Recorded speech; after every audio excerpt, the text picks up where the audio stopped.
দুনিয়াতে যত অদ্ভুত অদ্ভুত প্রশ্ন সব আপনি মুসা আলাইহিস সালামের মাথা থেকে পাবেন। বিভিন্ন বিষয়ে আল্লাহরে প্রশ্ন করতেন। সাইয়েদনা মুসা আলাইহিস সালাম আল্লাহরে বললেন, আল্লাহ আপনি আমার এমন একটা জিকির শিখাইয়া দেন যে জিকিরটার শব্দ আপনি আর আমি ছাড়া কেউ জানবে না।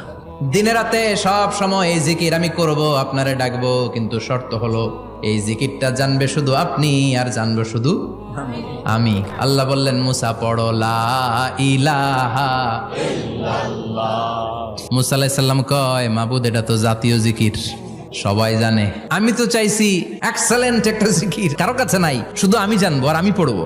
আল্লাহ বললেন, মুসা এই লা ইলাহাকে যদি এক পাল্লায় রেখে দাও, তাম বিশ্ব, 7 আকাশ 7 জমিনটারে তুলে যদি তুমি আরেক পাল্লায় রেখে দাও, লা রাজাহাত কাফাতু লা ইলাহা ইল্লাল্লাহ, মুহূর্তের মধ্যে লা ইলাহার পাল্লা ভারী হয়ে যাবে।